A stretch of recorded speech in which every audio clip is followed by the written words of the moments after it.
அருட்பெரும் ஜோதி தனிப்பெரும் கருணை அருட்பெரும் ஜோதி எல்லாம் செயல் கூடும் என்னானை அம்பலத்தே எல்லாம் வல்லான் தனையே ஏத்து. నెక్స్ట్ 59. తను కరణాదిகள் தாம் கடந்து அறிவோர் అనుభవమాయే అరుట్పెరుం జ్యోతి. తను అంటే దేహము, కరణము అనగా మనస్సు, బుద్ధి, చిత్తము, అహంకారము. దేహము ప్లస్ పంచేంద్రియములు, ఆ దేహంలో కర్మేంద్రియములు, జ్ఞానేంద్రియములు ఇవన్నీ కూడినదనమాట. వీటిని దేవుడు మనకెందుకు ఇచ్చున్నాడు అంటే లోపల ఉన్న చైతన్యముతో, మన లోపల ఉన్న చైతన్యముతో మన మనోవాకాయ కర్మల ద్వారా ఆ దేవుని మనము శుద్ధ మనసుతో తెలుసుకొని భక్తి చేయవలెను. అట్లనే దానికే ఇవన్నీ ఇచ్చున్నాడు. కానీ మనం ఏమంటే దానిపైన, దేవుడి పైన పోదు. సుఖమైన జీవితాన్ని మనం ఎలా అనుభవించాలనే దానిపైనే మనం వెళ్తున్నాం, కానీ సుఖ సమయంలో దేవుణ్ణి గురించిన తలంపు లేదు. అట్లా ఉన్నట్లయితే ఏం రావుతుందంటే మనము ఏదో గుడికి పోతాము, ఒక అభిషేకం చేస్తాము, ఇంకా వేరే ఏదైనా ఒక ఫంక్షన్ లాగా ఒకటి చేసి వచ్చేస్తాము, ఇది నాకు భక్తి అయిపోతుంది అనేసి ఈ పై దీంట్లోనే మనం ఉన్నాం. కానీ నిజంగా మన మనోవాకాయ కర్మల వల్ల మనము దేవుణ్ణి స్తుతించటం లేదు. కాబట్టి ఏమవుతా ఉందంటే మనకు దేవుణ్ణి గురించిన నిజమైన అనుభవములు జరగటం లేదు.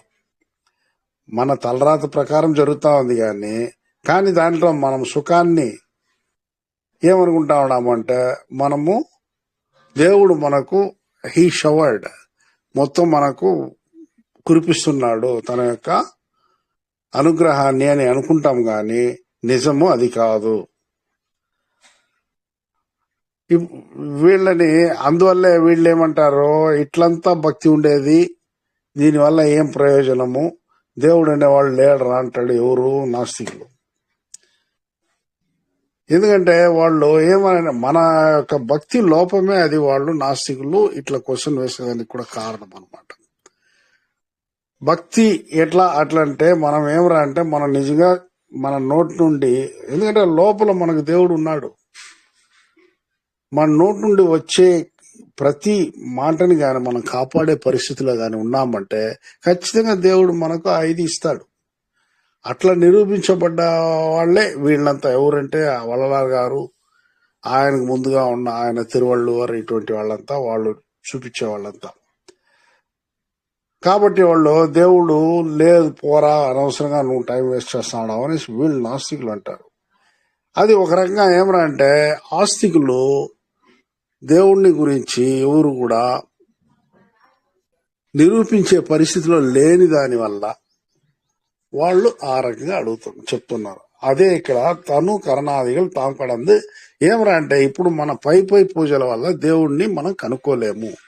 కాబట్టి నిజమైన దేవుని ఉనికిని తెలుసుకునేదానికి ఈ పై పూజలు పనికిరావరా. ఆయన వచ్చి తను కరణము ఇంకా ఎక్కువ మాట్లాడితే మన యొక్క వేదాంత సిద్ధాంతాలు కానీ దాటి అవతల ఉన్నాడు. నువ్వు వాటిలో అంతా కూడా పట్టుకోలేవు. కానీ దేంట్లో పట్టుకోగలవు? దయ, ప్రేమ. దయ ఏం చేయాలా? అన్ని జీవరాశులతో పాటు మొదట నువ్వు మానవ జీవరాశులే చూసుకో. ఫస్ట్ మనిషి అనేది కూడా అందరినీ ఎక్కడో ఉండేవాడి మీద నీకు దయ రాదు. ఉన్నట్టుండి నీ ఓన్ బ్రదర్స్, సిస్టర్స్ ఇట్లా రా ఫస్ట్ లో, నీ రిలేటివ్స్, దగ్గర రిలేటివ్స్, ఇట్లా ఈ రకంగా మనము మన యొక్క పరిధిని పెంచుకోవాలి. దయా పరిధిని. ఎక్కడో ఉండే వాళ్ళ పైన దయ చూపించంటే ఎక్కడ చూపించేయలేము. ఎందుకంటే ఇప్పుడు మనం ఉండే స్టేజ్లో అది. కాబట్టి ఎవరంటే మన అదే విషయంలో ఇంకా బంధు ప్రీతి, బంధు ప్రేమ అనేసి ఏ అన్యాయానికైనా ఒడిగట్టే పరిస్థితిలో ఉండకూడదు.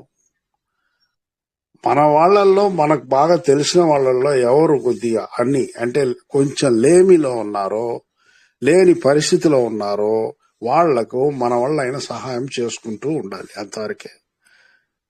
ఆ పని చేస్తూ వచ్చామంటే మనకు లోపల ఉండే దయ ఇంకా కొంచెం పెరుగుతుంది.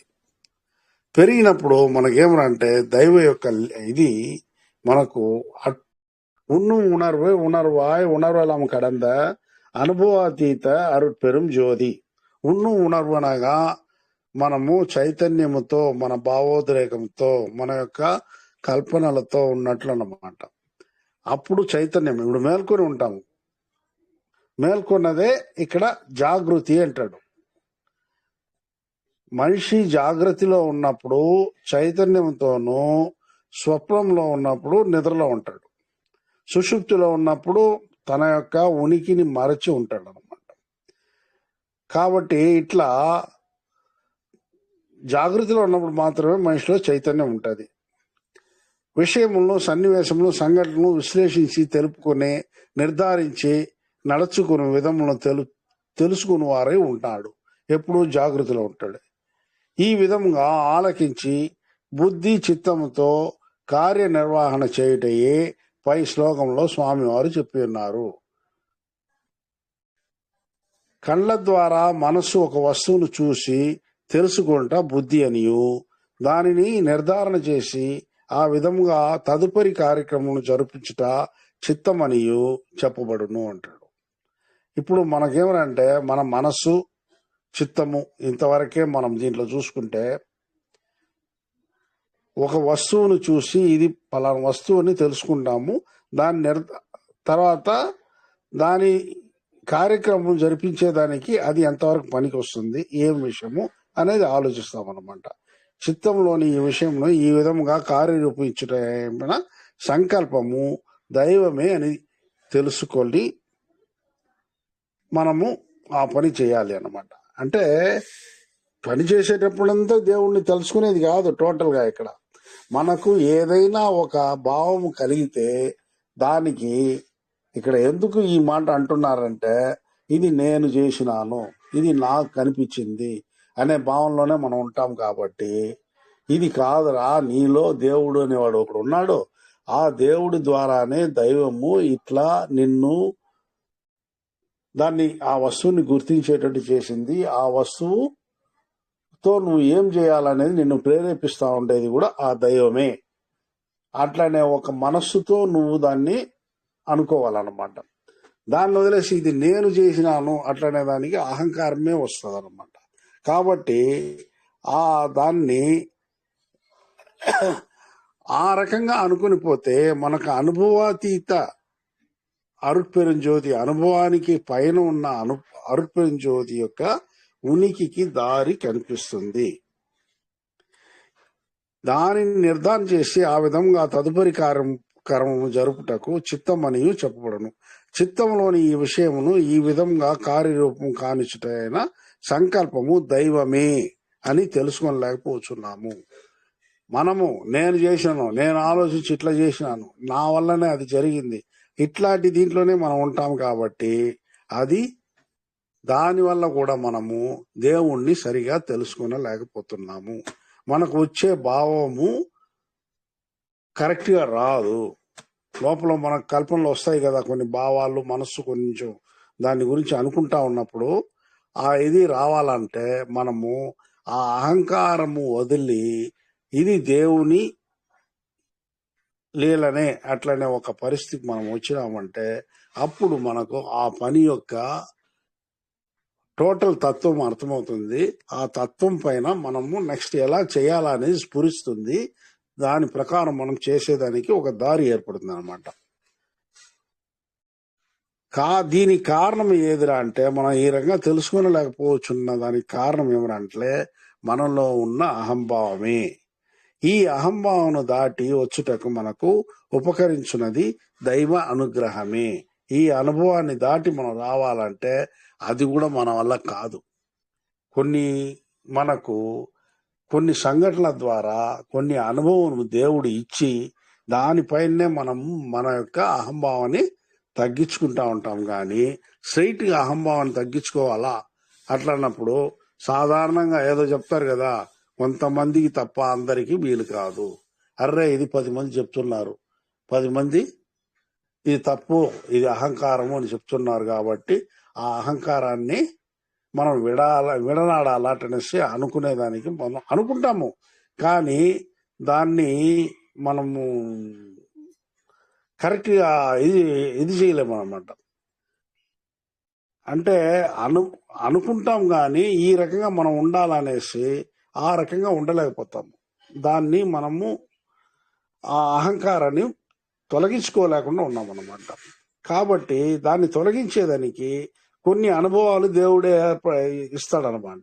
ఎట్లా అంటే ఇంకెక్కడో ఇంకొక సభలోనో ఇంకొకరితో మాట్లాడేటప్పుడు అట్లా టైంలో నీ యొక్క మాట అక్కడ చల్లదు. అటువంటి పరిస్థితుల్లో ఆటోమేటిక్గా మన అహంభావం కొంచెం తగ్గుతుంది అనమాట. ఇట్లాంటి పరిస్థితిని దేవుడే కల్పిస్తాడు. ఒకరు ఈ విధంగా తాను పొందిన దైవ అనుభవమే అరుట్పేరు జ్యోతిగా స్వామి చెప్తున్నారు.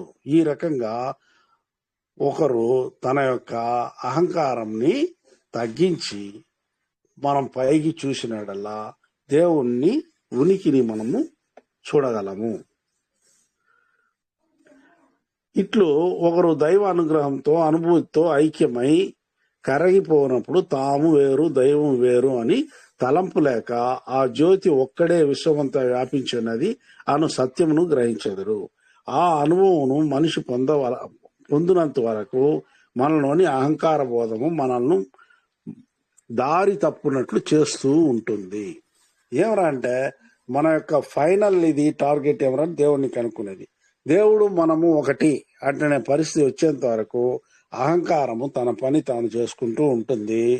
మనం దాన్ని అణచేదానికి ప్రయత్నించే పని మనం చేస్తూ ఉండాలి.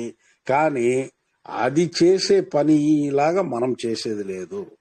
మనము అణచాలా అని చూస్తాం కానీ అణచేదానికి ఎటువంటి ప్రయత్నము మనము చేపట్టడం లేదు. కాబట్టే మనకు ఒక మంచి పని చేసేదానికి ముందు మనకు అహంకారం అడ్డొస్తుంది. కాబట్టే మనం దేవుణ్ణి గ్రహించేదానికి వీలు లేని పరిస్థితిలో మనం ఉన్నాము. దేవుడు మనము ఒకటే అనే పరిస్థితికి మనం రావాలి. ఆ వచ్చేంత వరకు మనల్ని అడ్డగిస్తా ఉండేది ముఖ్యంగా మన యొక్క అహంకారమే. కనుక మనము అహంకారము వీడి దైవ అనుభూతిని అనుగ్రహము పొందు మార్గంలో నడుచు ప్రయత్నం చేయవలెను. మనం ఏం చేయాలి? మొదట ఈ అహంకారాన్ని వదిలేయాలి. ఈ అహంకారం గురించి కూడా ఇంతకు ముందు కూడా 2-3 సార్లు మనకు వచ్చింది సబ్జెక్ట్ లో. నేను నేను అనే అహంకారం పోవాలా. కొంతమంది మనం చాలా మంది లైఫ్ లో చూస్తూ ఉంటాము, అన్ని నేనే చేశాను అంటారు. ఆ నేనే అనేది పోయి వేరే వాళ్ళు చేసేది కూడా దాంట్లో ఉంటుంది. కానీ అన్ని దైవ సంకల్పం వల్లే అది జరుగుతుంది అన్నమాట. తాను చేసింది కాదు. అట్లనే ఒక దీనికి వస్తే ఇది ఏముంది, దైవ అనుగ్రహం అట్లా ఉంది, నేను పైకి వచ్చినాను, నాకు ఈరోజు సంతోషంతో అంటే దుఃఖం అంతా లేకుండా ఉంది, ఏదో హాయిగా జీవితాన్ని జరిపిస్తున్నాను. అట్లనే ఎంతమంది చెప్పగలరు? నేను కష్టపడినాను, నేను ఇది చేసినాను, అది చేసినా, ఇది చేసినా, నేను కష్టపడి దానికి రూట్ వేసిన, ఆ రూట్లో నేను నడిచి ఇన్ని కాంపిటీషన్స్, ఇన్ని ప్రాబ్లమ్స్, ఇన్ని ఫేస్ చేసి కడకు నేను ఇంత లెవెల్కి నేను వచ్చినాను అట్లనే చెప్పుకుంటాము. కానీ ఇవన్నీ దైవానుగ్రహము అట్లా అనేసి మనం చెప్పుకునేది లేదు. కాబట్టి మనకు అహంకారం అనేది కూడా ఎప్పుడు ఉంటుంది. కాబట్టి మనకు దైవము దగ్గరికి వచ్చేదానికి ఆయన జంకుతాడు, అంతే, ఇంకేం లేదు. కాబట్టి మనము మనలోని అహంకారాన్ని వదిలేయాలి, వీలైనంత వరకు తగ్గించుకోవాలి. వదిలేది అంత ఈజీ కాదు, లేకపోతే కొద్దిగా తగ్గించుకుంటా పోవచ్చు అనమాట. ఆ తగ్గించుకునేదానికి మనం ప్రయత్నించాలి. பொது உணரும் போதல்லால் பிரித்தே அது எனில் தோன்ற అరుట్పెరుం జ్యోతి. ఇదే దీని కనెక్షన్. ఇదే అన్ని నేను నేను నేను అని పోతే అక్కడ ఏమి జరగదు. నువ్వు ఎప్పటికీ ఒక్కడు పైకి పెద్దగా ఒక హై లెవెల్కు రాలేడు. పొదు ఉణర్వు అంటే అందరికీ నేను అనే దానికి బదులు మనము అట్లనే ఒక పరిస్థితి వచ్చినామంటే ఖచ్చితంగా మనకు చాలా పనులు ఇహలోకంలో జరుగుతాయి, మనకు పరలోకానికి పోయేది కూడా మంచి దారి ఏర్పడుతుంది. ఇది మెయిన్. ఇక్కడ పొదువు ఉన్నారు. నాలో జ్యోతి అరుట్పడిన జ్యోతి ఎప్పుడురా నేను లోపల చూడగలను, ఆ భావాన్ని నేను అట్లీస్ట్ ఏర్పరచుకునేదానికి నేను అనేది వదిలేసి మనము అనే పరిస్థితి, మేము అనే పరిస్థితి, మేము అంటే ఏమి, సకల జనులు అనుకోవాలి. లేకపోతే అట్లా ఒక పరిస్థితి ఉంటే తప్ప దేవుడు నీకు కనిపించడు. అదే పొదువు ఉన్నారు అంటాడు. ఇది దేవుడు అందరివాడు, ఈ భూమి అందరిది, ఈ గాలి అందరిది, ఈ ఆకాశము అందరిది, ఈ నీరు అందరిది, ఇంకా పంచభూతంలో అగ్ని ఉంటుంది, ఇది అందరిది. ఈ రకంగా మనం జీవించేది అందరూ బాగా జీవించాలి, అందరూ హాయిగా ఉండాలి. ఇట్లనేసి అందరిని గురించి, అందరి క్షేమం గురించి కానీ మనం అనుకుంటే అప్పటికి గాని లోపల ఉన్న అరుట్పరింజోదిని మనము గుర్తించలేము. ఇది ఒక పాయింట్. ఎప్పుడు అరుట్పరింజ్యోతిని గుర్తించగలము అంటే టోటల్ మానవాళి అంతా, అందులో నేను ఒక భాగము, నేను సపరేట్ కాదు, అట్లనే ఇది రావాలి. అందువల్లే స్వామి ఏమంటాడు, నాకు ఫలాంటి కావాలనేసి నువ్వు స్పెషల్గా నువ్వు అడగొద్దు, అందరికీ అది కావాలనేసి అడుగు. ఈ ప్రపంచంలో మనుషులంతా క్షేమంగా ఉండాలనేసి నువ్వు ప్రార్థించినావంటే ఆ ప్రపంచంలోని మనుషుల్లో నువ్వు ఒకడు కాబట్టి నీ క్షేమం ఆటోమేటిక్గా జరిగిపోతుంది అంటాడు. ఇండివిజువల్ గా నువ్వు ఏది కూడా ఇది నాకు కావాలి అనేసి అడగాల్సిన పని లేదు. నీకు కావాల్సినంతా ఈ ప్రపంచానికి కూడా కావాలి. కాబట్టి ప్రపంచంలో ఉండే వాళ్ళకి అందరికీ ఇది సిద్ధించాలా, ఈ క్షేమం రావాలా, అందరూ ఆరోగ్యంగా ఉండాలా, అందరికీ భోజనము దొరకాలి, అందరూ కూడా ఎటువంటి అనారోగ్య పరిస్థితి లేకుండా బాగా బ్రతకాలి, అందరికీ వాళ్ళ వాళ్ళ కష్టానికి తగిన ఫలితాలు కలగాలి, అందరూ ఆ దైవ సన్నిధిలో ఉన్నట్టు చూడాలి. ఇట్లా గాని ప్రపంచం మొత్తానికి కావాల్సిన ఇదంతా మనము గాని కోరినామంటే ఆ టోటల్ ప్రపంచము అనే సంఘంలో నువ్వు కూడా ఒక పార్ట్ కాబట్టి నీకు కావాల్సినంతా దాంట్లో వచ్చేస్తుంది అంటాడు ఆయన. ఇది చూడండి ఎంత విశాలమైన దృక్పథము చూడండి. అది ఎందుకంటే నీలో ఎప్పుడు నేను ఒకడే కాదు ఈ ప్రపంచంలో ఉండేది, ఈ ప్రపంచంలో నేను ఒక అంగం. నా కోసం దేవుడు కొంచెం పెట్టినట్టు నేను అనుకొని ఈ నాకు టోటల్ గా ఏమేమి కావాలో అవన్నీ కూడా ఈ ప్రపంచంలో ఉండే అన్ని మనుషులకి, అన్ని జీవరాశులకి అది కావాలి. అట్లా అన్నట్టు మనం దేవుణ్ణి ప్రార్థించాలా అంటాడు. భగవంతుడు చరాచర ప్రాణులు, చెట్లు, మొక్కలు మొదలైన వాటిల్లో ఇతర వస్తు సముదాయంలోనూ నిండి ఉన్నాడు. మొదట మనము అనగా నాలో నిండి ఉన్నాడు అనే విషయమును మనము గుర్తించవలను. నాలో నిండి ఉన్నట్లు భగవంతుడు అన్ని ప్రాణుల్లో నిండి ఉన్నాడు అన్నది కూడా గ్రహించవలను. నాలో ఉన్న భగవంతుడే ఇతర ప్రాణుల్లో ఉన్నాడని కూడా గ్రహించవలను. నాలో ఉన్న దేవునికి ఇతర ప్రాణులతో ఉన్న దేవునికి భేదము లేదు. అందరిలో నిండి ఉన్నది ఒక్క దేవుడే అని కూడా గ్రహించవలను. అందరిలో కూడా నిండి ఉన్నది ఒక్క దేవుడే. దానికి ఎన్నోసార్లు నేను కూడా ఉదాహరణ చెప్పుండా. అందరిలో గాలి ఒకటే, శ్వాసించే గాలి ఒక్కొక్కరు ఒక్కొక్క రకంగా ఒక్కొక్క సపరేట్ గా లేదు. ఈ ప్రపంచంలో ఒకే గాలిని అందరూ పీలుస్తున్నాము. ఆ గాలిలో ఉండే మనకు ప్రాణశక్తి వస్తా ఉంది అంటే మిగతా విషయాలు కూడా అట్లే. ఈ విషయాన్ని మనం గ్రహించుకోవాలి. ఇతర ప్రాణంలో ఉన్న దేవునికి భేదం లేదు, అందరిలో నిండి ఉన్నది ఒక్క దేవుడే అని కూడా గ్రహించవలేను. అట్లుగాక నేను వేరు దేవుడు వేరు అని భావించిన దేవుని అనుగ్రహం పొందు మార్గము గోచరించదు.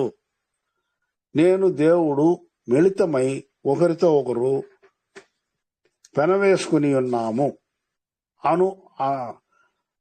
అనుభవము గోచరింపజేసుకుని వలెను. నేను లేకపోతే దేవుడు లేడు, దేవుడు లేకపోతే నేను లేను. మేమిద్దరూ ఆ రకంగా ఉన్నాము. నరనారాయణుడు అంటారు కదా, ఎట్లా ఆ రకంగా దేవుడు మనలో నిండి ఉన్నాడు కాబట్టి నేనున్నాను. ఆ దేవుడు లేకపోతే నేను లేను.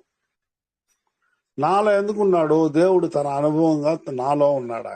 నేను ఆయన ఒకటే. నాలో లోపల ఉండింది ఆయనే, ఉండేది ఆయనే. అట్లనే దీనికి మనము మొదట ఆ భావనకు రావాల. ఆ భావం బలపడిన కొలది ఈ అండపిండ బ్రహ్మాండము, అందులోని చరాచర జీవులంతా దేవుడే గాని వేరు లేదు అని అనుభవము ఏర్పడును.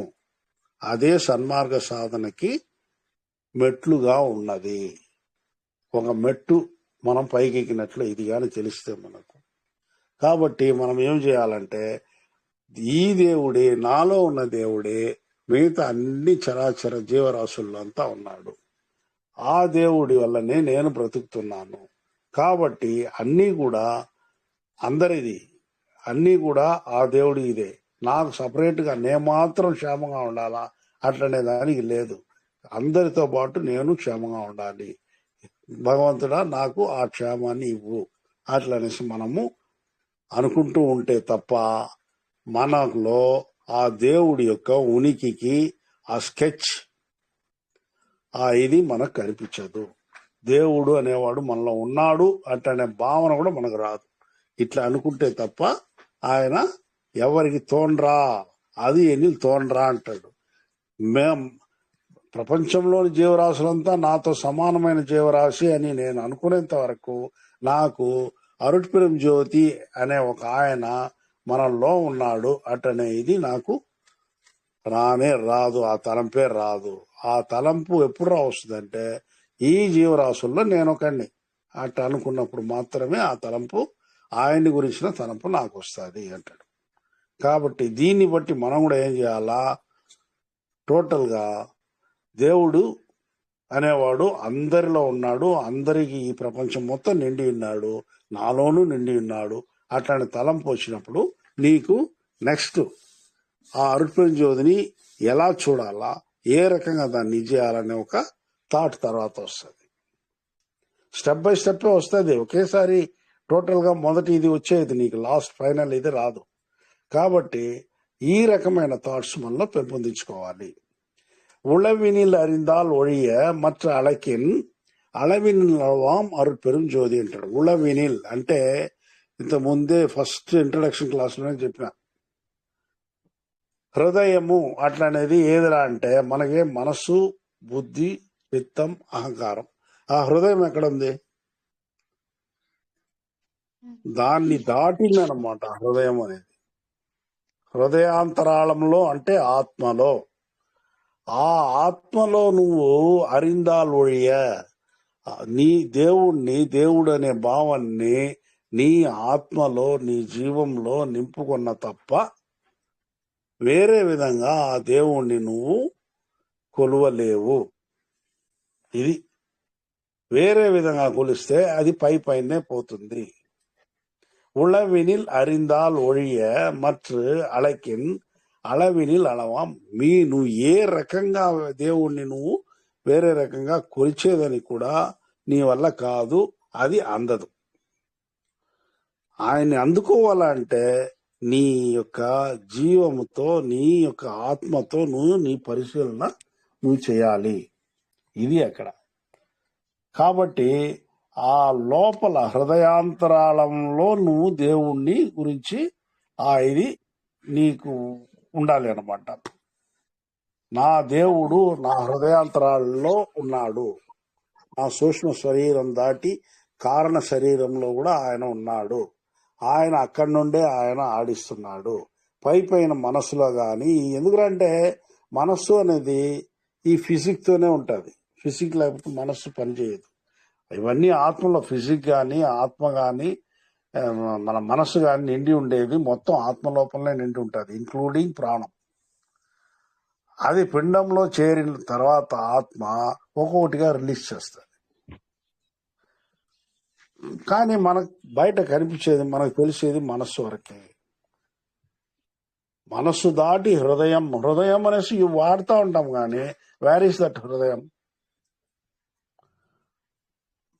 మనం చెస్ట్ మీద చేయి పెడతాం అంతే, ఇదే హృదయం ఎక్కడనే ఉంటది. ఈ హృదయం వేరే. కానీ మనకు థాట్స్ అన్ని ఇచ్చే హృదయాంతరాళము అది ఇంకొకటి. కాబట్టి మనం దీన్ని కొంచెం ఆలోచించి లోపల ఎలా పట్టాలి అట్లనే దాన్నే మనము ఆలోచించాలి. లోపల అంటే ఇట్లా దేవుణ్ణి నేను మనసుతో కొలుస్తాను, లోపల ఆత్మలో కొలవాలి ఎట్లంటే 24 hours దాని మీదనే మనకు వేరే పని కూడా చేయొచ్చు మనము, కానీ మన మనసు దాంట్లో లగ్నమై ఉండాలి. ఆ రకంగా కానీ మనం చేసినామంటే అప్పటికి కానీ దేవుడు మనలో ఎదిగాడు. ఇప్పుడు దీనికి ఎగ్జాంపుల్ ఏమన్నా అంటే, కొత్తగా పెళ్ళైనప్పుడు లేదా ఎవరైనా ఒకరికొకరు లవ్ చేసుకున్నప్పుడు ఏమవుతుంది, వాళ్ళ మీదనే థాట్స్ ఉంటాయి. అది ఎలా ఉంటుంది, ఆ కొద్ది రోజులు ఉంటుంది అనమాట ఆ మరి, ఆ తర్వాత అది తగ్గిపోతుంది. ఆ కొద్ది రోజులు ఉన్నప్పుడు ఎట్లా ఉంటుందో వాళ్ళు 24 hours వాళ్ళ పైనే ఉంటుంది అనమాట. ఒకరికొకరి ప్రియుడికైనా ప్రేయసికైనా వాళ్ళు ఎక్కడ ఏ పనిలో ఉంటాడో వాళ్ళు తలుచుకుంటూ ఉంటారు కదా. ఆ రకంగా దేవుణ్ణి ఎప్పుడు మనం తలుచుకుంటూ ఉండాలి. అప్పటికాని మనము దేవుణ్ణి కొంచెం గుర్తించేదానికి ట్రయల్స్ లేదు అని అర్థం అనమాట. అట్లే చేస్తూ ఇంతకుముందు చెప్పినట్టు దేవుణ్ణి అందరి వాడు అట్లని, ఆ అందరిలో నేను ఒకడిని అట్లనే భావనతోనే మనము మన క్రియల్ని చేస్తూ ఉన్నామంటే, అంటే మన బ్రతుకుల్ని మనము ఈడ్చుకుని వస్తుంటే, ఆ బ్రతుకుల్లో కూడా దయతో గాని మనము ఆ బ్రతుకుని బ్రతుకుతా ఉన్నామంటే ఖచ్చితంగా మనకు దాని యొక్క స్వరూపము అర్థమవుతుంది. ఇది ఇక్కడ మెయిన్. ఇన్ని 2-3 స్టాంజాస్ లో ఆయన చెప్పుండేదానికి ఇది అదే అన్నమాట. మనం ఏమనంటే దేవుడు అంటే మనకు ఫస్ట్ ఏదో ఒక కథ శిలారూపము ఇట్లంతా వస్తుంది, కానీ ఇట్లా కాదు. ఈ దయ ప్రేమ దీంట్లోనే దేవుడు ఉన్నాడు. ఆ దయా ప్రేమ నాకు మాత్రం నేనై నా పైన నేను చూపించుకునేది కాదు. నా దగ్గరలో ఉండేవాళ్ళు నన్ను ఇది చేసే వాళ్ళ మీద దయ ఉండాలా, వాళ్ళని దాటి కూడా ఉండాలి. ఒకరు బాధలో ఉంటే ఫస్ట్ వాళ్ళని చూడు, ఆ బాధ నుండి వాళ్ళని తప్పించు. ఇదే మెయిన్. ఆ పని మనం చేసుకుంటా వచ్చామంటే ఎక్కడ లేని తృప్తి మనకు ఉంటుంది. ఆ ఎక్కడ లేని తృప్తి ద్వారానే మనము దేవుణ్ణి మనము కనుక్కునేదానికి దారి ఏర్పడుతుంది. ఇది దేవుణ్ణి మనము ఏ రకమాను కొలువలేము. అనగా పొడవు, వెడల్పు, లావు మొదలగు విషయములు, శబ్ద, స్పర్శ, రూప, రస, గంధములు మొదలగు ఇంద్రియ జ్ఞానంతో గాని, ఎంపిక, గుణింతము, కూడికలతో గాని, బరువుతో గాని, ఊహ, ఆప్తము, ఐదీకము, ప్రత్యక్షము మొదలగు తూకములతో గాని కొలవలేము.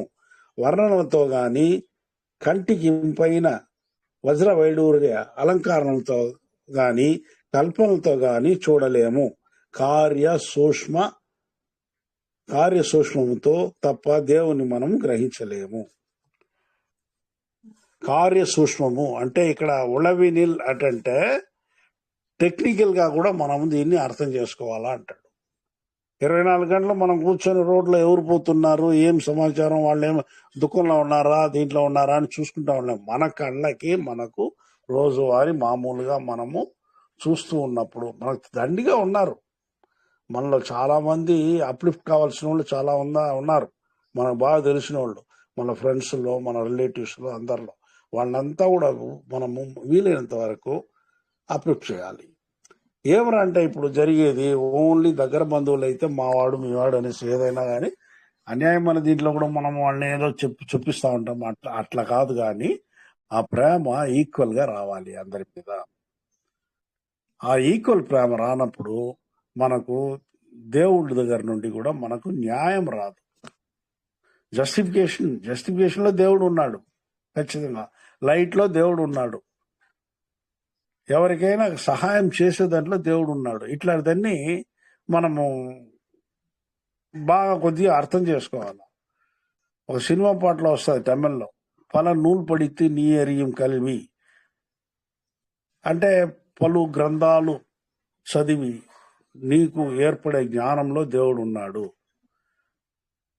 ఈ మిగతా వారి కన్నీరు చూసి నువ్వు వాళ్ళకి చేసే సేవ, వాళ్ళకి ఇచ్చే డబ్బు, దాంట్లో దేవుడు ఉన్నాడు. ఇట్లాంటివన్నీ చెప్పుకుంటా వస్తాడు. ఆ సినిమా పాటే కడానాదే.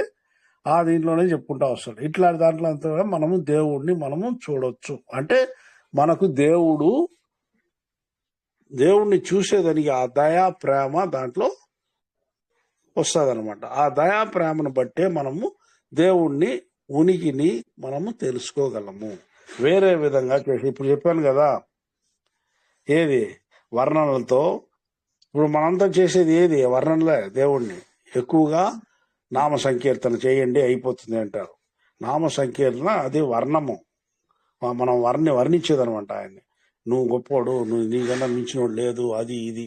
దాంట్లో అంతా కూడా అదే అట్లాగే అలంకారాలు చేసేది. కంటికి వజ్ర వైడూర్యాలతో అలంకారం చేసి కిరీటాలు అది ఇది 5 కోట్ల కిరీటాలు స్వామికి పెట్టినాను, 10 కోట్ల రూపాయలకు వజ్ర వైడూర్యాల ఆభరణాలు చేసి ఇచ్చినాను.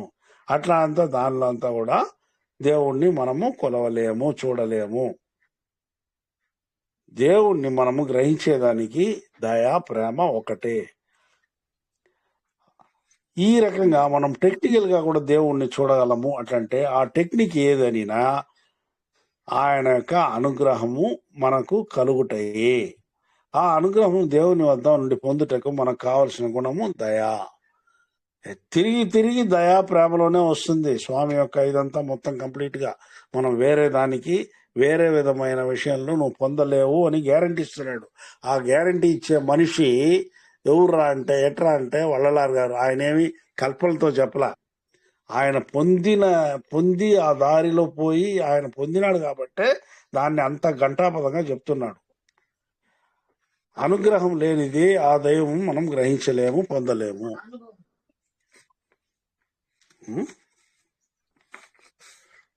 నెక్స్ట్, என்னையும் பணிகொண்டு இரவா வரமளித்து అన్నయుల్ వంద అరుపెరుం జ్యోతి. నేను ఈ చెత్త నేను ఆఫ్టర్ ఆల్ చాలా చెత్త. ఇప్పుడు మనము విమానంలో పోతా ఉంటే మనకు ఊర్లు అంతకంత కనిపిస్తుంది, ఒక జాడ ఇది కనిపిస్తుంది. మనుషులంతా ఏమరా అంటే చిన్న చిన్న ఒక చీమల టైప్ లో కనిపిస్తారు అనమాట. ఇంకా ర్యాకెట్ లో పోతే ఊర్లు అంతే ఉంటది. ఒక దీంట్లో ఆయన చెప్తాడు, మొత్తం మీద ఈ అండములు ఇవంతా కూడా దేవుని యొక్క కాలి బొటన వేలులో ఒక చిన్న చెత్తతో ధూళిలో అది వేలాడుతూ ఉంటుంది. అంటే ఈ ఎన్ని అండములు. అటువంటిప్పుడు మనమంతా మనకు చిన్న ప్రాణులుగా కనిపించేది చీమలు, తర్వాత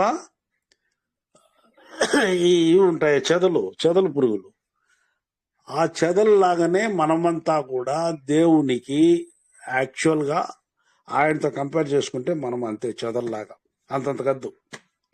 కానీ ఈ అంతగద్దు ఉన్న వాళ్ళు మనం ఒకరికొకరు మనం మాట్లాడుకుంటా ఉంటే ఎట్లా ఎంత అహంకారంగా మాట్లాడతాము. నన్ను మించిన వాడు లేడు, నేను ఇది చేసినంత లేదు, అది ఇది అంటాము. అవంతా అంత పనికిరాని చెదల్లాంటి నన్ను,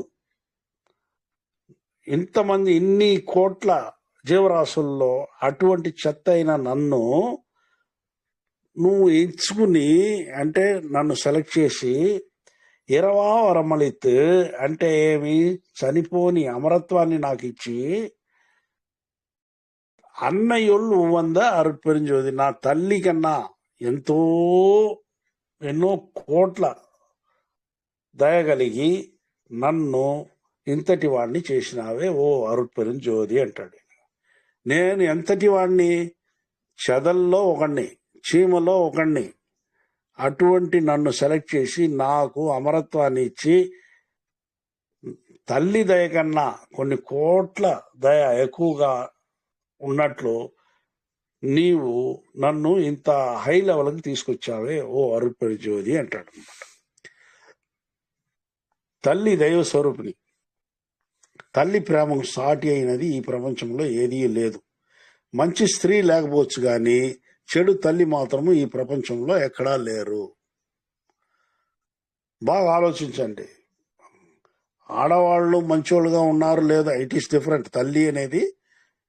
తల్లి అంటే మాత్రం ఈక్వల్ టు ఆల్. అన్ని ప్రాణుల తల్లులు తనకు లేకపోయినా కూడా తన బిడ్డలకు ఫీడ్ చేసేవాళ్ళే. తల్లికి తన బిడ్డ చిలిపి చేష్టలు చాలా ప్రియమైనది. చెడు చేసిన తల్లి సహిస్తుంది. తన బిడ్డను మంచివాడుగానే చూస్తుంది. బిడ్డలి ఆకలి ఉన్నప్పుడు తల్లి తనకు లేకున్నా బిడ్డ ఆకలి తీరుస్తుంది. దేవుడు ఆ తల్లి కన్నా మనపై ఎక్కువ ప్రేమ కలిగిన వాడు. ఇహపరముల్లో ఈ దేహము ఉన్నా లేకపోయినా మన రక్షకుడై ఉన్నాడు. లాస్ట్ క్లాసులో చెప్పా, మనము నీళ్లలో ఒక బావిలోనో వేరే చెరువులోనో దూకినప్పుడు మన పైన నీళ్లు, అడుగున నీళ్లు, చుట్టూ నీళ్లు ఎట్లో ఆ రకంగా ఈ దేహం ఉన్నా లేకపోయినా మనం దేవుడి లోపలనే ఉన్నాం, కానీ మనం ఏమన్నా బయట లేదు. కాబట్టి మనము ఏ విషయానికి భయపడాల్సిన పని లేదు. ఎందుకంటే దేవుడు రక్షకుడే గాని భక్షకుడు కాదు. కాబట్టి ప్రతి స్టెప్ ఆయన ద్వారా, ఆయన వల్ల మనం వేసేటప్పుడు మనము ఆయనంతటి వాడు కావాలనేది ఆయన ఈ సృష్టి యొక్క రహస్యం. అటువంటి మనకేం భయం ఏముంది?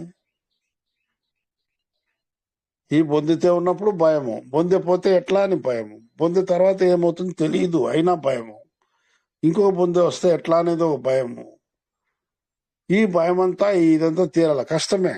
ఎందుకంటే బొంది తీసుకున్నాక జీవితం కష్టము, బొంది పొందినాక తల్లి గర్భంలో ఉండేది కష్టమే, బయట వచ్చాక మనం పెరిగేది కష్టమే, పెరిగినాక జీవితం సాగించేది కష్టమే. ఇన్ని కష్టాలు ఉన్నాయి.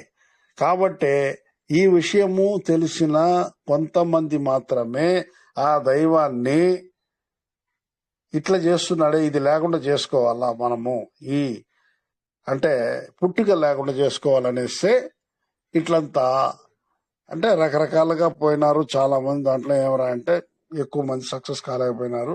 కానీ జీవితం మీద కష్టానికే వాళ్ళు ఎక్కువగా దేవుణ్ణి తలిచారనమాట. కానీ స్వామి అట్లా కాదు, ఈ పుట్టుక మీద విరక్తి. ఈ రకంగా మనం పుట్టేదే విరక్తి.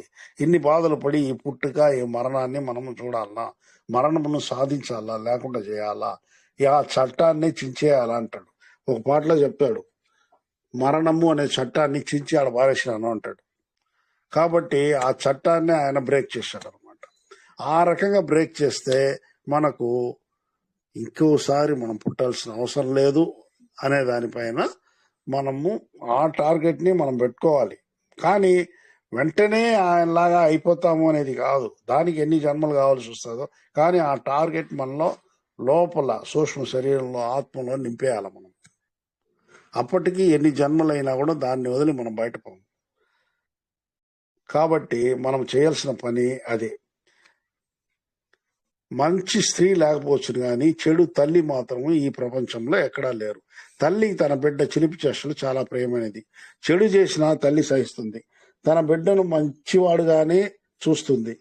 బిడ్డ ఆకలిగా ఉన్నప్పుడు తల్లి తనకు లేకున్నా బిడ్డ ఆకలి తీరుస్తుంది. దేవుడు ఆ తల్లి కన్నా మనపై ఎక్కువ ప్రేమ కలిగిన వాడు. ఇహాపరముల్లో ఈ దేహం ఉన్నా లేకపోయినా మన రక్షకుడై ఉన్నాడు. ప్రపంచంలోని జీవరాశులంతా ఒక తల్లి గర్భం నుండి పుట్టలేవు కాబట్టి పలు లక్షల తల్లులను పుట్టించి ఉన్నాడు. ఇదేమో నిజమే. చాలా మంది కూడా మన వీళ్ళు కూడా నాస్తికుడు ఇది ఒప్పుకుంటా ఉన్నారు. ఈ రకంగా అందరూ ఒకే రకంగా ఈ ప్రకృతి వల్ల ఈ రకంగా పుట్టి ఉన్నాము అంటనేసి. తల్లి యొక్క ప్రేమ దేవుని ప్రేమకు ఏకదేశమే నిలిచి ఉన్నది.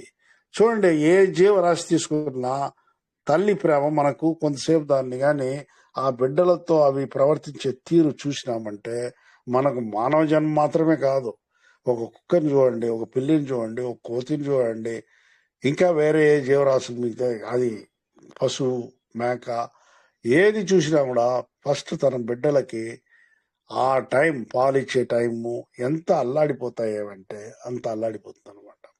కాబట్టి ఈ సంరక్షణ మాతృ పాశము అనేది ఒకటి. అది ఏమరా అంటే అందరిలో అన్ని జీవరాశుల్లో దేవుడు సమానంగా నింపి ఉన్నాడు. కాబట్టి తల్లి పార్వతీదేవిని మనం ఎందుకు తల్లి అంటామంటే అన్ని జీవరాశుల్లోనూ ఆ తల్లి ప్రేమ నింపబడి ఉండేదాని వల్ల ఆ తల్లి అంటాం అనమాట. మనుషులకు మాత్రం కాదు, అందరికీ మాతృప్రేమ ఈక్వల్. తల్లి యొక్క ప్రేమ దేవుని ప్రేమకి ఏకదేశమై నిలిచిన్నది. ఈ తల్లిదండ్రుల ప్రేమ దేవుడు అన్ని జీవరాశులందు నింపి ఉన్నాడు అనగా ఈనాటి బిడ్డ రేపటి తల్లి అట్లే తండ్రిగా వెలసల్లుచున్నది. ఈ విధంగా మనలో తల్లిదండ్రిగా మనలో నిండి ఉన్నాడు దేవుడు. తల్లిగా తండ్రిగా దేవుడు మనలో నిండి ఆ బిడ్డల్ని పెంచి పోషిస్తున్నాము. మనం వాళ్ళ మీద ఎంత వాత్సల్యం చూపిస్తా ఉన్నాము మన ఇంట్లో బిడ్డల మీద. ఆ వాత్సల్యం మనకు ఎట్లా ఏర్పడింది? By nature. బై నేచర్ అంటే ఎట్లా? దేవుడు దాన్ని కల్పిస్తున్నాడు. ఆ రకమైన ఇది ఎందుకంటే మన డిఫరెన్స్ తెలుస్తుంది కదా, వేరే వాళ్ళ బిడ్డలకు మన బిడ్డలు మనం ఎందుకంటే వాళ్ళ తల్లిదండ్రులు అది చూపిస్తారు అనమాట. లేని వాళ్ళకి ఎట్లా? అదే ప్రాబ్లం. అప్పుడప్పుడు దాన్ని అనుకున్నామంటే ఆ విషయము, ఇప్పుడు కరోనా వచ్చి ఎంతో మంది బిడ్డలు తల్లి తండ్రి లేకుండా, తల్లి లేకుండా తండ్రి లేకుండా, ఇద్దరు లేకుండా ఎన్ని బాధలు, ఎంతమంది మనం చెప్తుంటాం. సాధారణ మనం చూస్తూ ఉంటాము, మన బిడ్డకు ఒక పుట్టినరోజు ఇంకొకటి ఒక ప్రైజ్ ఇచ్చి ఆ బిడ్డలకు ఎవరిస్తారు? వాళ్ళు మన బిడ్డలు ఎవరంటే అమ్మ నాన్న అనేసి మనం ఎత్తుకుని వాళ్ళని ఏదో సంతోషంగా ఇది చేస్తాము. ఆ బిడ్డలకు ఎవరు ఉంటారు ఆ రకంగా? ఇట్లంతా అనుకున్నప్పుడే ఈ ఈ శరీరము, ఈ జన్మ ఎంత బాధాకరమైనది అట్లనేసి కొద్దిగా మనకు అనిపిస్తుంది అనమాట. తల్లి గాని తండ్రి గాని లేదా ఇద్దరు లేకుండా జీవించే బిడ్డల్ని చూడండి. మొదట వాళ్ళు 16 ఏళ్ళు 17 ఏళ్ళు వచ్చేంత వరకు వాళ్ళ బాధలు వర్ణాతీతంగా ఉంటుంది. ఎక్కడ చెప్పుకోలేరు, ఎవరితోనూ ఆ అనుభూతి పొందలేరు వాళ్ళు. కానీ జరుగుతూ ఉంది. అప్పుడే దేవుణ్ణి గురించిన చింతన, దేవుణ్ణి తిట్టేది కూడా చేస్తాము. ఎందుకు ఇట్లంతా చేశారు? దానికి ఏదో అంటారు వాళ్ళ పాపము, వాళ్ళ అది అవన్నీ కూడా ఏమరా అంటే, ఎంత ఉన్నా బలం లేని దీన్ని, ఇప్పుడు చేప ఉంది, మనిషి వచ్చి పట్టేస్తాడు దాన్ని. ఆ చేప చేసిన పాపము చేపగా అది ఉంది కాబట్టి వీడు పట్టి తిన్నాడు, పోయిన జన్మలో అది వీడిని తినింది. ఇవన్నీ కరెక్ట్ అయిన సమాధానంగా కనిపించడం లేదు. కానీ మనము అట్లా సంతృప్తి పడి దాంతో ఉండిపోతాం. ఒక అనాథ బిడ్డ, వాడు ఎందుకు అనాథ అయినాడు అటంటే వాడి కర్మ. ఆ కర్మ ఎట్లా వచ్చింది? వాడు పూర్వజంలో చేసి. ఇవన్నీ ఏమరా అంటే దానికి వాడిని బలవంతుడుగా ఉండిచ్చే వాడిని బాధించాలి. కానీ ఏమీ తెలియని బిడ్డగా ఆ బిడ్డను పెట్టి, మొన్న కూడా ఏదో పేపర్లో ఎక్కడ చూసా, ఏదో బిడ్డ ఒక పొదరే ఇది దీని పక్కనగా ఉండిందంట. దాన్ని తీసి సోషల్ వెల్ఫేర్ డిపార్ట్మెంట్ వాళ్ళు హాస్పిటల్కి పంపించి ఆ బిడ్డను తీసి వాళ్ళు చేస్తున్నారు అనమాట. ఈ రకంగా ఆ బిడ్డ ఏమి చేయలేని పరిస్థితుల్లో ఆ బిడ్డకు పనిష్మెంట్ ఏంటో దేవుడు ఇస్తాడు. ఇది ఆలోచించాల్సిన విషయం. మనమంతా అట్లంతా కాదు. మన సొసైటీ మారాలి, దయ ఎక్కువ రావాలి, దయ పెంపొందించబడాల. దయ లేకుండా ఉండే జీవితాలే మన ఇది ఉన్నాయి. కానీ ప్రస్తుతానికి దయ కొద్దిగా అందరిలోనూ పెరగాలి. కాబట్టి ఇట్లాంటివన్నీ ఇప్పుడు అయితే ఒక 30-40 ఏళ్ల ముందు ఉన్న కొన్ని పరిస్థితులతో ఇప్పుడు మారినాయి. ఇప్పుడు కొంత అట్లీస్ట్ అక్కడక్కడ ఏం లేదంటే గవర్నమెంట్ కొద్దిగా కొన్ని విషయాలు తీసుకుంటా ఉంది. అనాథ శరణాలయాలు కానీ అది కానీ ఇది కానీ స్థాపించి కొన్ని బిడ్డలుగా ఏదో చేస్తున్నాం. అయినా కూడా తల్లిదండ్రుల సంరక్షణలో ఉన్న ఇది ఆ బిడ్డలకు వస్తుందా అంటే అది రాదు. కాబట్టి ఇంకా రాను మనం ఏమరా అంటే అందరిలోనూ ఈ యూనివర్సల్ బ్రదర్హుడ్ అనేది పెరిగితే తప్ప ఇటువంటి దానికి కరెక్ట్ అయిన సమాధానము దొరకదు. ఈ విధముగా మనలో తల్లి తండ్రిగా మనలో నిండి ఉన్నాడు దేవుడు. మనలో ప్రేమ మన నుండి వేరు కాదు. అట్లే దేవుడు మన దేహం నుండి, మన ప్రాణం నుండి వేరు కాడు. ఇప్పుడు మనం మన బిడ్డల మీద చూపించే వాత్సల్యము దేవుడి ద్వారానే మనకి ఇస్తా ఉన్నాడు. కాబట్టి దేవుడు మనలోనే నిండి ఉన్నాడు. అటనే ఇది మ్యాథమెటిక్స్ వేసినట్లు అనమాట. దేవుడు ఎక్కడున్నాడు? మనం మన బిడ్డల మీద చూపించే వాత్సల్యం, మన తల్లిదండ్రుల మీద చూపించే భక్తి, ప్రేమ. ఈ రకంగా ఇవన్నీ మనలో ఏర్పడతా ఉంది. కారణం ఏమరా అంటే అది మనలో ఉండి దేవుడు కల్పిస్తున్నాడు. అట్లనే ఒక భావన మనము వచ్చేయాల. కానీ ఆ భావన మాత్రం రాదు మనకు. ఇక్కడ ఆయన చెప్తా ఉండేది ఈ పద్యంలో అదే అన్నమాట. మనకు ఇవన్నీ ఎట్లా వస్తా ఉంది, ఇవన్నీ వచ్చేది ఏదిరా అంటే మనకు మన బిడ్డల మీద వాత్సల్యం, మన తల్లిదండ్రుల మీద భక్తి, ప్రేమ, భార్య పిల్లల మీద ఏమి అంటే అది ఆ ప్రేమ, ఈ రకంగా అంతా మనము ఉండగలిగేది ఎట్లా అంటే ఈ భావోద్వేగాన్ని మనకు దేవుడు మనలో ఉండే కల్పిస్తున్నాడు. ఈ రకమైన అద్వైత స్థితి ప్రకృతి సహజంగా ఉన్నది. మన ప్రాణము ఆత్మకు గాని అందులో నిండి ఉన్న ప్రేమకు గాని పుట్టుక గాని చావు గాని లేదు. మన ఆత్మ ఎట్లా చిరంజీవిగా ఉన్నదో అట్లే మనలోని ప్రేమ కూడా దాంట్లో ఉంది. కానీ అది బయటపడేదిలా. ఎందుకురా బయటపడేదిలే అంటే మనలో సెల్ఫిష్నెస్ ఎక్కువైపోయింది. నేను నేను నేను బ్రతకాలి, నేను బాగుంటే చాలు, మిగతా వాళ్ళతో నా పని ఏమి, అట్లనే ఒక ఇది. ఆ అహంకారము కూడా నాకేమి, నన్ను మించినోడు లేడు, నేనే ఇక్కడ అన్ని అన్న ఆ అహంకారము, ఆ సెల్ఫిష్నెస్ వల్లనే మనకు మన లోపల నిండి ఉన్న ప్రేమ బయట రావడం లేదు. మనలోని ప్రేమ నశించకుండా ఉండాలంటే దాని యొక్క ప్రస్తుత రూపం అనగా దేహము నశింపకూడదు. ప్రేమ నశించిపోవాలంటే దేహం నశిస్తేనే నశిస్తుంది అనేది కాదు. అహంకారానికి అట్లా ఏది ఉన్నా కూడా మనిషి ప్రాణంతో ఉన్నప్పుడే పెంపొందించుకోవాలా, నశింపు చేసుకోవాలి. అహంకారం నశింపు చేసుకోవాలి, సెల్ఫిష్నెస్ నశింపు చేసుకోవాలి, ప్రేమని పెంపొందించుకోవాలి. కాబట్టి జ్యోతిరామయ్య స్వామి మరణం లేని జీవితమును గడుపు మార్గమును తెలిపి ఉన్నారు. ఆయన దాని భగవత్కృప వలన సాధించి ఉన్నారు. అందుకే స్వాముల వారు అరుట్పడి జ్యోతిని ప్రబోధిస్తూ మరణం లేని జీవితం నాకు ఒసంగి ఉన్నట్లు పై శ్లోకంలో చెప్పి ఉన్నాడు.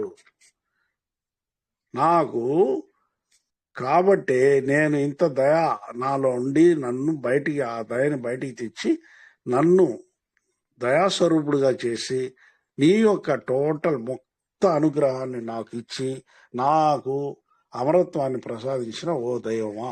అట్లనేదే ఎన్నయం పనికొండు ఇరవా వరమళిత్ అన్నయుళ్ళు ఉగంద అరుట్పెరుం జ్యోతి అంటారనమాట. తర్వాత నెక్స్ట్ ఓది ఓదామల్ ఉరవెనకళిత ఆది ఈరిల్లా అరుట్పెరుం జ్యోతి. నేను చదువుకోలేదు స్వామి, ఏ స్కూల్కి పోయి చదువుకోలే, ఉంటే అక్కడ పోయి ఈయన ఆ గురువుకి పాఠాలు చెప్పేదని మొదలుపెట్టాడు అనమాట.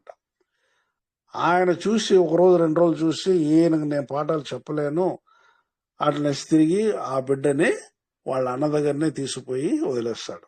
ఏమంటే నేను చెప్పే పాఠానికన్నా అతను ఎక్కువ జ్ఞానం కలిగి ఉన్నాడు. అతని జ్ఞానానికి ముందు నేను ఒక గురువుగా నేను ప్రబోధించలేను, ఎటువంటి ఇది నేను చెప్పలేను. అట్లనే ఏమంటే స్కూల్ నుండి బిడ్డ వచ్చేసినాడు అంటే వీడు ఏమో అన్ని అవగతగ పనులు చేస్తాడు కాబట్టి గురువు పంపించేసినాడు అని అనుకుంటారు కదా.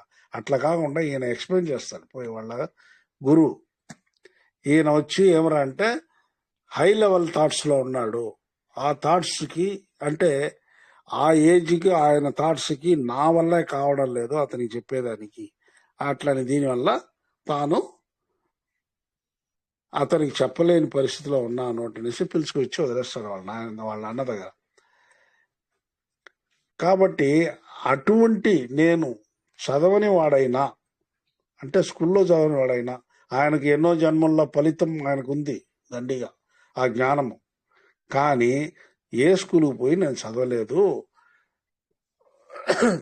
కానీ ఆ దేవదేవుడు అరుట్పెరుం జ్యోతి నాకు ఇచ్చిన వరం చూస్తే ఇంత జ్ఞానాన్ని నాకు ఇచ్చున్నాడు అంటాడు. ఈ జ్ఞానం అంతా నువ్వు ఇచ్చిందే నాకు, లేకపోతే నాకేం తెలుసు అంటాడు. ఎంత జ్ఞానాన్ని ఇచ్చాడరా అంటే దేవుడు ఈయనలో వచ్చి ఈయనలో కలిసిన పరిస్థితి తీసుకొచ్చాడంటే అది ఎంత నాలెడ్జ్, ఎంత జ్ఞానం ఉండాలి ఆయనలో. ఆ జ్ఞానము చదివితే రాదు. అట్లే ఎన్నో జన్మల తపస్సు, అది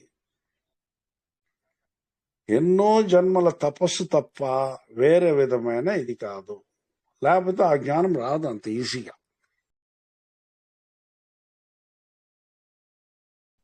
ஓதி ஓதாமல் உறவு எனக்கு అளிత ఆది ఈరిల్లా అరుట్పెరుంజోది.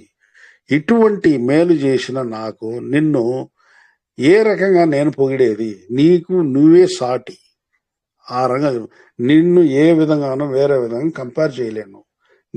నీకు సాటి నీవే అన్నట్టు దేవుణ్ణి ఈయన స్తుతిస్తున్నాడు. ఈ సమస్త విశ్వమునకు ఆధారమై ఉన్నవాడు అరుట్పెరుంజ్యోతియే. ఈ జీవరాశులకంతా కూడా ఆయన ఆధారభూతమై ఉన్నాడు కాబట్టి ఆయన మనకు తల్లి అయి, తండ్రి అయి, ఆప్తుడై, బంధువై ఉన్నాడు. ఈ బంధంతోనే చదివిన వాడైనా, చదవని వాడైనా, జ్ఞానం ఉన్నవాడైనా, జ్ఞానం లేని వాడైనా అందరికీ ఆయనే బంధువై వెలసి ఉన్నాడు. ఇక్కడ మనం చదువు గాని ఇది గాని ఏది దేవుడి ముందర పనికిరాదు. ఇక్కడ కావాల్సింది జ్ఞానమే. చదివితే వచ్చే తెలివి, ఆ తెలివికి జ్ఞానానికి ఎక్కువ డిఫరెన్స్ ఉంది. మనము చదివితే జ్ఞానం వస్తుంది అంటాము, చదివితే జ్ఞానం రాదు, తెలివి వస్తుంది. కానీ జ్ఞానం అనేది దైవ సన్నిధిలోనే వస్తుంది. జ్ఞానం వస్తే తప్ప మానవత్వం రాదు, మనిషిగా ఉండలేడు. ఎంతమంది తెలివి, ఇప్పుడు ఏదో చెప్పారు ఆటమ్మంతా కనిపెట్టాడు, మొదట్లో ఏదో తెలివితో కనిపెట్టేశాడు, కనిపెట్టి దీనివల్ల ప్రాబ్లమ్స్ వస్తాయని కూడా కొద్దిగా తెలిసిన దాని గురించి పెద్దగా ఆయన అనుకోలేదు. కానీ 1-2 ఈ సెకండ్ వరల్డ్ వార్ జరిగిన తర్వాత ఆ కనిపెట్టిన వ్యక్తి సూసైడ్ చేసుకున్నాడు. ఇంత బాధల్లో, ఇంత పనికిరాని దీన్ని నేను కనిపెట్టి ఆ పేరుకి నేను ఆహా ఓహో నన్ను పోయినారు కదా, ఇంత సర్వనాశనం చేసేదాన్ని నేను కనిపెట్టినానే అనేసి మనస్సు చాలా వేదనకు గురి అయ్యి అతను పేరు ఏదో గుర్తులేదు కానీ నాకు, అతను సూసైడ్ చేసుకున్నట్టు మాత్రం చదివిన. కాబట్టి తెలివి అనేది వేరే, జ్ఞానము అనేది వేరే. తెలివితో మనం ఎంతో మంచి ఎంతో కనిపెట్టిన్నాము. ఇప్పుడు ఎలక్ట్రిసిటీ, సమ్ ఎలక్ట్రానిక్, ఇవన్నీ ఇప్పుడు మంచిగా పనికి వచ్చేదే. దాని గురించి ఎవరు అనుకోము.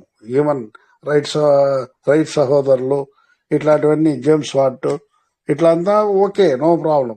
కానీ అణుగుండ్లు తయారు చేసిన వాళ్ళని మాత్రం మనము అట్లా ఒప్పుకునేదానికి కాదు. ఎందుకురా అంటే అది కూడా తెలివి ఉంటేనే చేయగలరు. తెలివిలో అతనికి తక్కువ లేదు, కానీ జ్ఞానం లేదు కాబట్టి ఆయన కనిపెట్టింది సర్వనాశనానికి దారి తీసింది. కాబట్టి అతనికే మనశ్శాంతి లేకుండా అతనే సూసైడ్ చేసుకుని చనిపోయాడు. కాబట్టి జ్ఞానము వేరే, తెలివి వేరే. మనం జ్ఞానంతో ఉండేదానికే చూడాలి, కానీ ఎక్కువ తెలివి కలిగి ప్రవర్తించాలా అట్లనేది మాత్రము. దానివల్ల ఫిజికల్ గా కానీ లేదా ఈ లోకంలో కొద్దిగా మనం బాగా బతికేదానికి కావాల్సిన ధనము, డబ్బు గబ్బు రావచ్చు, కానీ దానివల్ల మనశ్శాంతి ఇటువంటిది ఉండదు. దేవుని దగ్గర చేరేదానికి మార్గమే లేదు అటువంటి దాని వాళ్ళకి. ఇది ఈ సమస్త విశ్వమునకు ఆధారమై ఉన్నవాడు అరుట్పెరుంజ్యోతియే. ఈ జీవరాశులకంతా కూడా ఆయన ఆధారభూతమై ఉన్నాడు కాబట్టి ఆయన మనకు తల్లి, తండ్రి, ఆప్తుడై, బంధువై ఉన్నాడు. ఈ బంధంతోనే చదివిన వాడైనా, చదవని వాడైనా, జ్ఞానం ఉన్నవాడైనా, జ్ఞానం లేని వాడైనా అందరికీ ఆయనే బంధువై వెలసి ఉన్నాడు. అట్టి దైవం కాబట్టి నేను వీధి బడిలో కూడా చదవని వాడైనా నాకు తోడై నిలచి ఇంత జ్ఞానమును, ప్రేమను వసంగి నాకు మరణం లేని జీవితమును వసంగి ఉన్నాడు అని అరుట్పెరుంజ్యోతి స్వామిని నీకు సాటి నీవే అని పొగుడుచున్నాడు. ఈ పద్యంలో ఆయన చేసిన ఎవరంటే, నేను వీధి బడికి కూడా పెద్దగా పోయిన వాడిని కాదు, అయినా ఈ ప్రపంచంలో ఉండే జీవరాశుల్లో నన్ను ఎంపిక చేసి నాకు అమరత్వాన్ని ఇచ్చిన ఓ దేవదేవుడా అట్లని దీంట్లో ఆయన్ని పొగిడి ఉన్నాడు. నెక్స్ట్, படி அடி வான்முடி பற்றினும் தோற்றா அடிமுடி எனுவோர் అరుట్పెరుంజ్యోతి. అండ పిండ బ్రహ్మాండమంతా లోపల బాహ్యమున వెలయుచున్న ఆ అరుట్పెరుంజ్యోతికి ఆది ఏది, అంతం ఏది అని ఎవ్వరూ చెప్పలేరు. మనము ఈ భూమిపై నుండి ఆకాశమును చూసి భూమి అడుగు భాగము, ఆకాశం పై భాగము అని అనుకుంటాము. మనకు పైన ఏది ఉంది? ఆకాశం, అదే ఎడ్జ్. అట్లాగే భూమి మన కాలి కింద ఉండేది ఇదే కింద ఎడ్జ్. అట్లనే మనకు తోస్తుంది. కానీ మన క్రింద ఈ గ్రహాన్ని దాటి ఇంకా అడుగున ఎంత దూరం పోయినా కూడా దానికి ఎండ్ అనేది లేదు. అట్లే మనం ఆకాశం పైన పోతే దానికి ఎండ్ అనేది లేదు. కాబట్టి ఈ భూమిని దాటి క్రిందికి ఎంత దూరం వెళ్ళినా, అట్లే పైకి ఎంత దూరం వెళ్ళినా, పైన క్రింద ఆకాశము అడుగు భాగం కనిపించదు. అరుట్పెరుంజ్యోతి యొక్క ఆది అంతము ఎవరికి సాధారణ కళ్ళకు గోచరించదు అంటాడు. కాబట్టి ఆ పై లెవెల్ ఏమి, క్రింది లెవెల్ ఏమి, లాస్ట్ ఎడ్జ్ ఏది అట్లనేది ఎవరు ఇంతవరకు ఎవరికి కనిపించలేదు. అదే పడి ఎడి వాన్ముడి పట్టినం తోట్ర అడిముడి ఎనువోరు అరుట్పెరుంజ్యోతి యొక్క టోటల్ ఆయన లెంగ్త్ విడ్త్ ఇది అట్లనేది దానికి ఎడ్జ్ అనేది లేదు. ఎందుకంటే అప్పాలకు అప్పాలు అంటాడు. ఆ తర్వాత ఎంత దూరం పోయినా కూడా ఆయన యొక్క రాజ్యాంగము అంత దూరం వ్యాపించిందంట. ఎంత అని చెప్పుకోలేము. పైన మీరు ఊరికి ఊహించండి, శూన్యం ఎంత దూరం ఉంది. ఆ ఎంత దూరాన్ని దానికి మీరు బౌండరీ కట్టగలరు? అవన్నీ ఏం చేయలేము. దాని పాటుకి అది పోతా ఉంది. ఎంత దూరమైనా అరుట్పెరుంజ్యోతి తన యొక్క కిరణముల్ని దానికంతా కూడా కొద్దిగా దాటి ప్రసరిస్తూనే ఉంది. కొంచెంగా ఇంకా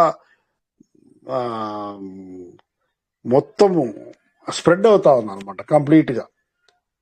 ఇంత అనేది లేదు. అది ఎంత దూరం స్ప్రెడ్ అయ్యింది, ఇంతవరకు స్ప్రెడ్ అయ్యిందే మనము ఊహించలేకుండా ఉన్నాము. ఇంకా స్ప్రెడ్ అవుతూనే ఉంది అంటారు స్వామి. ఇంకా కూడా పోతూనే ఉంది. పైన క్రింద చుట్టుపక్కల అన్ని చోట్ల స్ప్రెడ్ అవుతానే ఉంది. అది ఇంతే నిలబడలేదు, అంతేనేది. ఎందుకంటే ఇక్కడ మన పుట్టుకలు కూడా చూడండి ఒకసారి. తాతకు 4 బిడ్డలు అంటే, నలుగురికి 4 బిడ్డలు అంటే, ఈ తరానికి 16, ఇంకో తరానికి ఆ 16 × 16 ఆ రకంగా పోతా ఉన్నప్పుడు ఈ స్ప్రెడ్ అవుతా పోయేదే కదా ఇది. దీంట్లో నిలుస్తుందా ఇంతే అనేసి? లేకపోతే ఒక్కొక్క గోళానికి ఎంత కెపాసిటీ అంతవరకు పెట్టి మిగతా గోళానికి ఆ పాపులేషన్ అక్కడ స్ప్రెడ్ అవుతా పోతుంది. ఈ రకంగానే ప్రతి సూర్యుడు, ప్రతి నక్షత్రము ఒక్కొక్క సూర్యుడే. ఆ సూర్యుడిలో మనం గ్రహాలు ఉన్నట్టు అక్కడ కూడా గ్రహాలు ఉంటాయి. ఆ గ్రహాల్లో కూడా కొన్నిట్లో జీవరాశులు ఉంటాయి. ఈ రకంగా మనం లెక్కేసుకుంటే ఈ టోటల్ విశ్వం, యూనివర్స్ ఎంత పెద్దదిగా ఉండాలి. అంత పెద్ద యూనివర్స్ లో టోటల్ కి రాజాది రాజు ఎవర్రా అంటే ఆ అరుట్పెరుంజ్యోతి ఒకడే. కానీ మనం ఏం చేస్తున్నాము, దేవుళ్ళని వేరే రకంగా ఇది చేసుకుని అస్సలు దేవుణ్ణే మర్చిపోయి వేరే రకంగా కొలుస్తున్నాము. కాబట్టే మనకు ఏది కూడా వంట పట్టలేదు. భక్తి అనే మార్గానికి కూడా మనము ఒక ఫుల్ స్టాప్ తోనే ఉన్నాం. కానీ ఇది కాదు, ఇది ఎంత పెద్దది ఈ నేచర్ అట్లనే థాటే మనకు రాదు.